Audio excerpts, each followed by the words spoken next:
마지막 잎새. 오 헨리. 워싱턴 광장의 한 작은 구역에는 어수선한 길들이 무질서하게 뻗다가 몇 개의 작은 길이 프레이스라고 불리는 좁은 골목에서 끊겨 있다. 이 프레이스는 여러 가지의 기묘한 각도와 곡선을 지니고 있으며 한 골목길이 몇 번쯤 스스로 교차되어 있기도 하다. 전에 이 길에서 어느 화가가 어떤 가치를 발견했다. 그림 물감, 종이, 캔버스 등 화가들에게 필요한 도구의 외상값을 수금하러 온 수금인이 이 길로 접어들어 단 1센트도 받지 못하고 도로 처음의 제자리로 돌아왔음을 알았을 때 그때의 기분은 어떠했을까? 이윽고 이 색다른 그리니치 빌리지에 많은 화가들이 몰려들어서 북쪽으로 난 창문과 18세기식 베란다와 네덜란드식 다락방과 적은 돈을 주고도 입주할 수 있는 방을 찾아 헤매기 시작했다. 그들은 얼마 후 5번가에서 값싼 컵과 탁상용 난로 몇 개를 샀다. 이렇게 해서 여기에 가난한 예술가들의 마을이 형성된 것이다. 존 씨와 수자는 3층 기와집 꼭대기에 아틀리에를 가지고 있었다. 존 씨란 조안나의 애칭인 것이다. 수는 메인주 태생이며 존 씨는 캘리포니아 태생이었다. 그들은 8번가에 있는 델모니코란 식당에서 점심을 먹다가 사귀게 되었고 예술상으로나 치콜리 샐러드나 작업복의 소매에 대해서도 취미가 비슷하다는 사실을 알고 공동의 화실을 갖기로 한 것이다. 그것은 바로 5월의 일이었다. 6달이 지나고 11월이 오자 의사들이 폐렴이라고 부르는 눈에 보이지 않는 냉정한 나그네가 이 예술가의 마을을 찾아다닌다면서 얼음보다도 더 차가운 손가락으로 사람들을 건드리고 다녔다. 이 약한은 건너편의 동부 일대에서는 자기가 세상에 제일인 것처럼 돌아다니며 희생자를 몇십 명씩 무더기로 쓰러뜨리더니 이 좁은 골목에 와서는 걸음을 늦추었다. 이 폐렴 선생은 기사도 정신이 있는 노신사는 절대 못 되었다.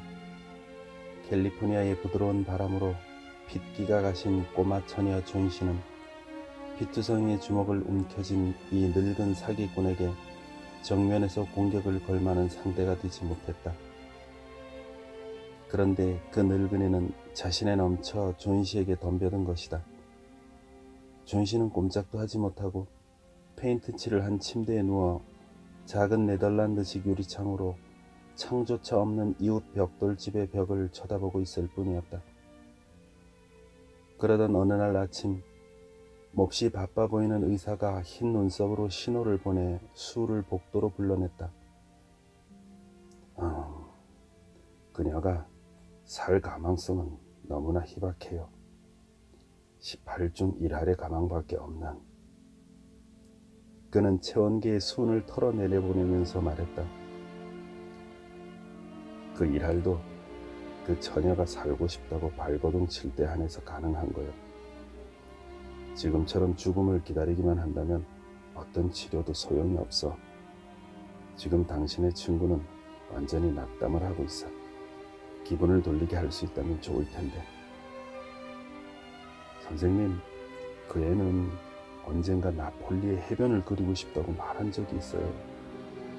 수가 대꾸했다. 뭐 그림? 그것 갖고는 안 되지. 멋이든 골똘히 생각할 만한 가치 있는 것을 마음에 품고 있는 것은 없소. 예를 들자면 남자친구라든가. 남자친구요? 수는 애절한 목소리로 말했다. 그 따위가 그 애를. 선생님, 존 씨에게 애인은 없어요. 바로 그 점이 그 애의 약점이야. 의사는 간단하게 말했다. 내 자신은 없지만 힘닿는 데까지 온 정열을 기울여보지. 그런데 환자가 자기가 죽을 날을 기다리고 있다면 의사의 치료도 필요가 없다는 걸 알아둬요. 만일 당신이 그 환자에게 정신적인 희망을 심어서 다음 해 입을 옷 걱정을 하게 만들 수만 있다면 가망은 1할이 아니라 2할이 될 수도 있어요. 의사가 돌아간 뒤 수은 아틀리에로 가서 넓은 손수건이 흠뻑 젖도록 울었다. 그러고는 곧 화판을 들고 휘파람을 불면서 힘차게 존 씨의 방으로 향했다. 역시 존 씨는 꼼짝도 하지 않은 채 창밖을 향해 반듯하게 누워 있었다. 그러자 그녀가 잠든 것이라고 착각한 수은은 휘파람을 그쳤다. 수은은 침대 옆에 캔버스를 세우고 모 잡지에 사파로 낼 펜화를 그리기 시작했다. 젊은 화가는 젊은 작가가 문학의 길을 개척해 나가기 위해서 쓰는 잡지 소설의 사파를 그리는 것으로 화가의 길을 개척해 나가는 것이다. 수가 그림에 열중해 소설의 주인공인 아이다호의 카우보이의 모습 위에 호화스러운 승마복과 외알 안경을 그리고 있으려니까 존 씨가 낮은 목소리로 끊길 듯 말 듯 몇 번이나 중얼거리는 소리가 어렴풋이 등 뒤로 들려왔다. 수는 화필을 놓고 급히 존 씨 곁으로 다가갔다. 자는 줄로만 알았던 존 씨는 눈을 몹시 크게 치켜뜨고 있었다. 그러면서 창밖을 응시한 채 열심히 무엇인가를 헤아리고 있었다. 숫자를 거꾸로 12, 조금 있더니 11, 또 조금 있더니 19, 그리고 8, 7은 거의 동시에 세었다. 수은은 하도 궁금해서 창밖으로 시선을 옮겼다. 대체 무엇을 헤아리고 있는 것일까? 보이는 것이라고는 어두운 뒤뜰과 20피트쯤 떨어진 이웃집의 창조차 없는 볼품없는 벽뿐이었다. 다만 뿌리가 썩어가고 곳곳에 마디가 있는 한 그루의 묵은 담쟁이 덩굴이 벽돌로 된 벽의 중간까지 기어 올라가 있었다. 그 외에는 차가운 늦가을의 바람이 담쟁이 잎을 흔들면서 스쳐가고 있을 뿐이었다.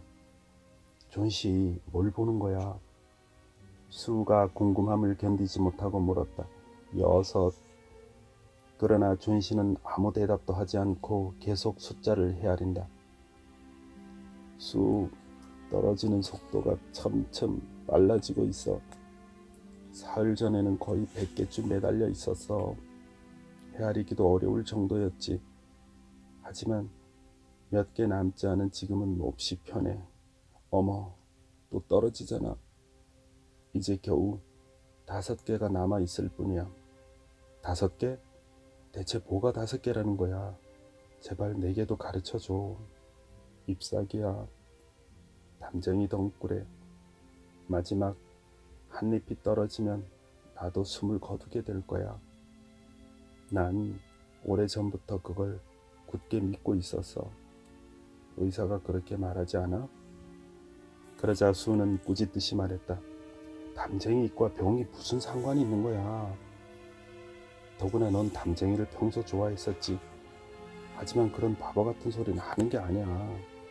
의사 선생님도 오늘 아침에 말씀하셨지만 완쾌될 가망은 뭐라고 하셨더라. 그래, 맞았어. 나을 가망은 9할이라고 했어.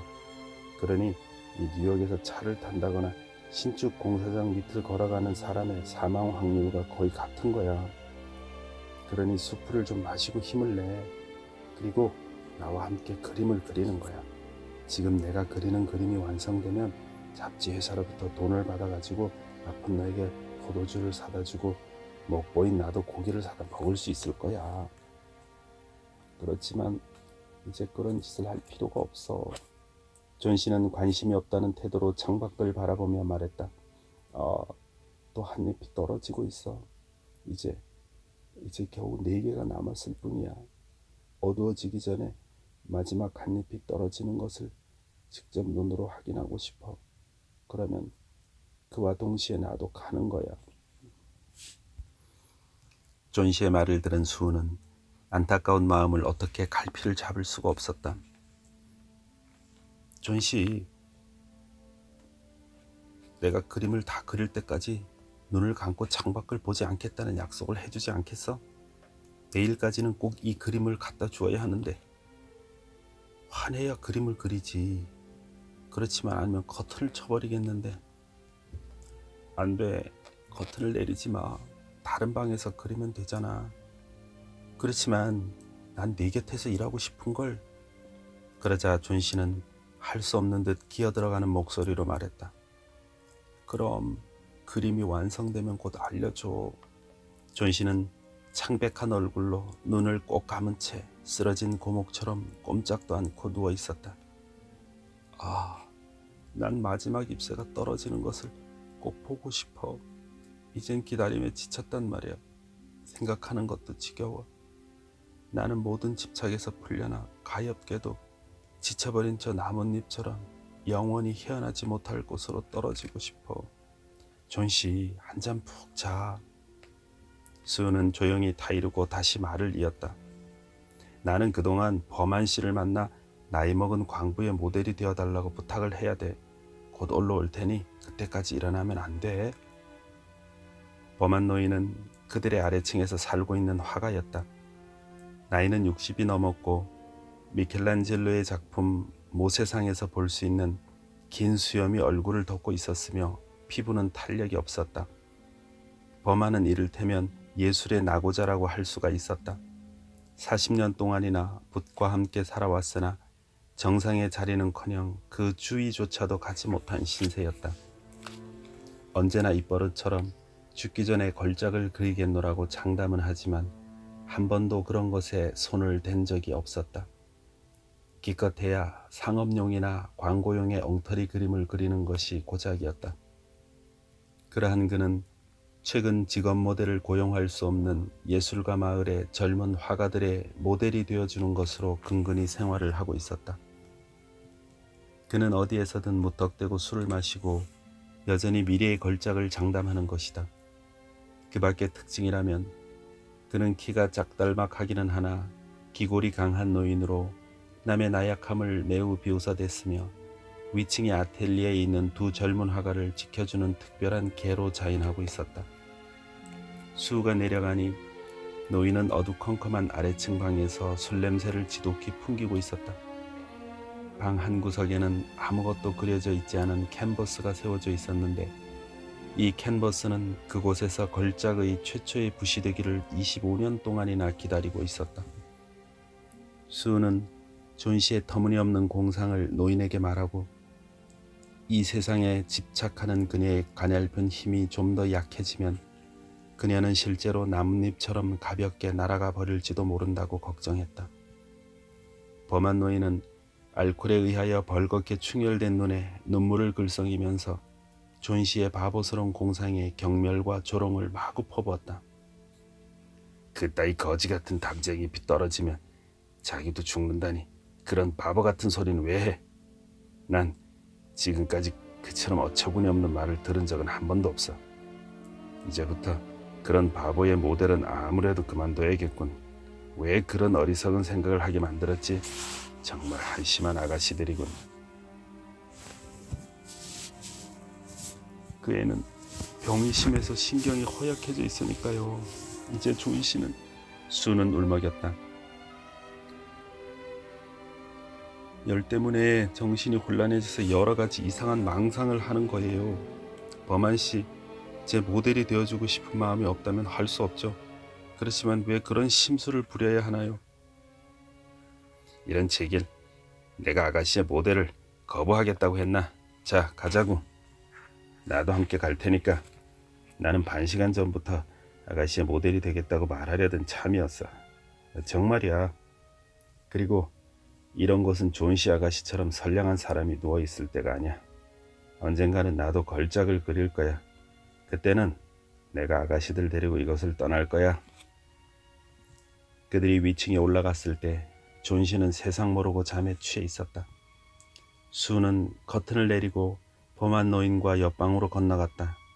그러나 곧 두 사람은 몹시 겁먹은 표정을 지으며 창으로 다가가 담쟁이 덩굴을 바라봤다.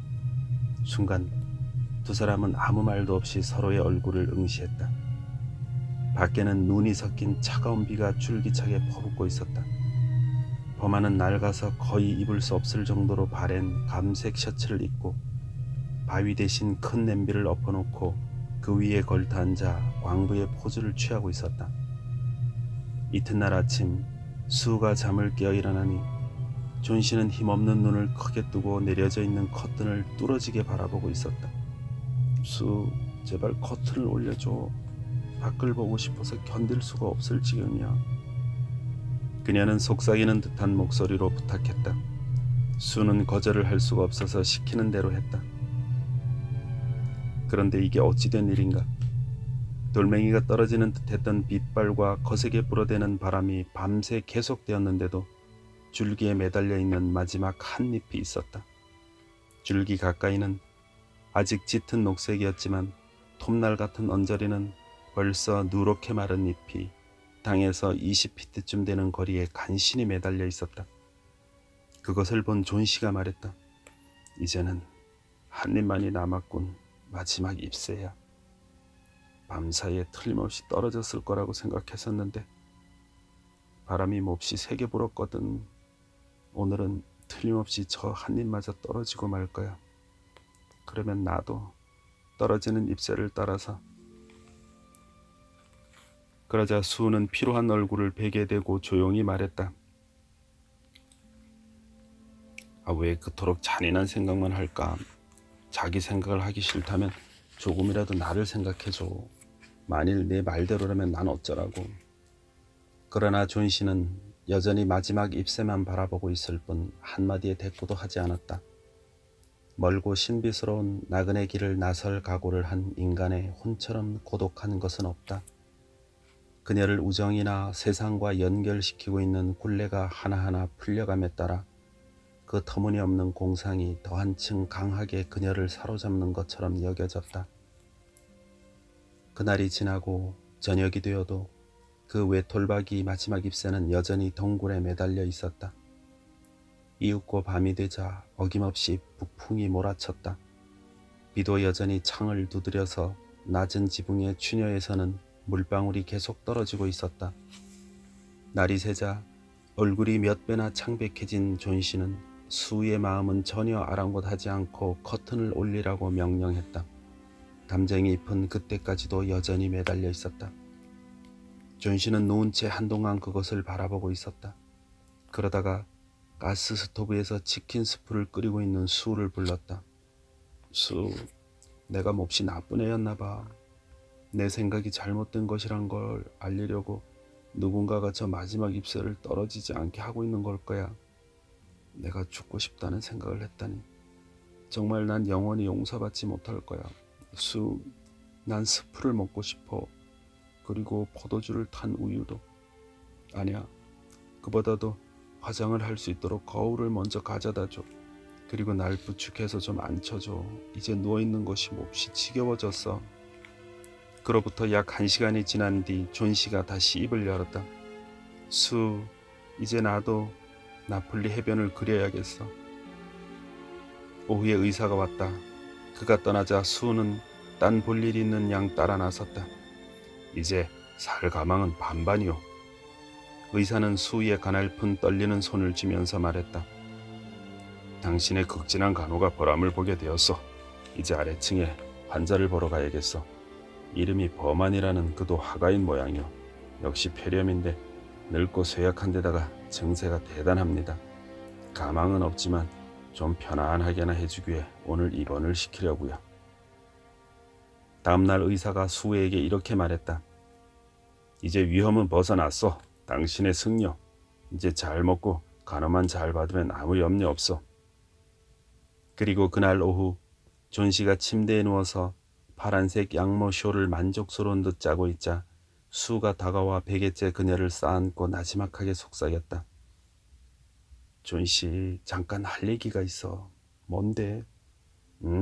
다른 게 아니고 아래층의 범한 씨가 오늘 아침 병원에서 폐렴으로 운명하셨대. 불과 이틀 앓고 말이야. 첫날 아침 관리인이 노인이 자기 방에서 혼자 괴로워하고 있는 것을 봤대. 구두도 옷도 흠뻑 젖어서 몸은 마치 얼음처럼 차가웠대. 그렇게 비가 쏟아지는 밤에 그분이 어디에서 뭘 했는지 아는 사람은 아무도 없대. 그러다가 아직 불이 꺼지지 않은 칸델라하고 사다리와 흩어진 붓 몇 자루 그리고 노란색과 녹색 물감을 푼 팔레트를 발견했대. 대체 범한 씨는 그 도구들을 가지고 무엇을 했을까? 존 씨가 궁금한 표정으로 물었다. 글쎄, 내 말을 계속 들어. 그리고 잠깐 저 담을 봐. 저 벽에 있는 마지막 담쟁이 잎을. 거센 바람이 불어도 조금도 움직이지 않고 흔들리지 않는 게 이상하다고 여겨지지 않아? 저게 바로 범한 씨의 걸작이야, 존 씨. 마지막 잎새가 떨어지던 날 밤 그 사람이 저기에다 그 잎새를 그려 놓았단다.